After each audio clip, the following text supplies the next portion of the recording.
They're mainly focusing on what the United States government did on requesting Gibraltar to keep seizing the oil tanker and not let it go, and it was finally freed.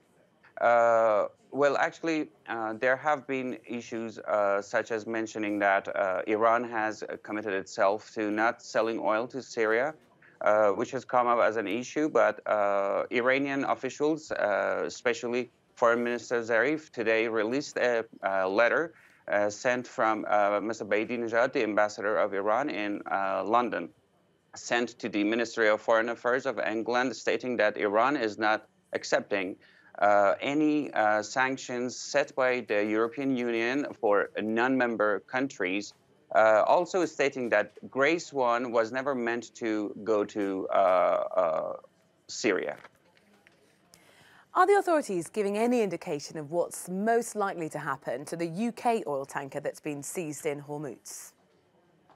Well, basically, the question was asked yesterday from an official in the Ports and Maritime Organization of Iran, and it was stated that because the British oil tanker had violated three main rules of like turning off its GPS and entering Iranian national waters and not paying attention to the warnings being given, it has been seized. And it wasn't just the case, what happened to Grace 1. So they're saying that the judiciary system of Iran needs to decide on that.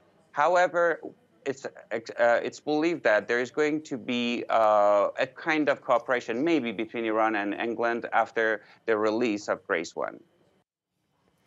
Euronews' Vincent McAviney is in London. He tells us the UK doesn't want to increase further tensions with Iran.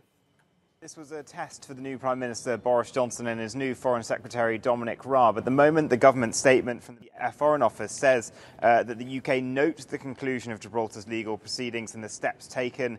They now expect that the ship will not go to Syria as promised. And there's a key line here. They say there is no comparison or linkage between Iran's unacceptable and illegal seizure of and attacks on commercial shipping vessels and maintaining EU sanctions on Syria with regard to this ship that was impounded. So the British government trying to make clear that it doesn't want an escalation of these matters. It wants its ship, flag-carrying ship, the Stena Imperio, to now be released. It has been a bit of a diplomatic chess game for the last couple of weeks. What's not clear now is whether that will happen, and also how much coordination was going on with the US with this apparent late bid by them to keep the Grace 1 impounded in Gibraltar yesterday. It's not clear where that came from, if it was going to be discussed. We're all watching to see how different Boris Johnson is when it comes to Iran to his predecessor Theresa May. At the moment, he's saying he will stay in the JCPOA nuclear deal arranged by Barack Obama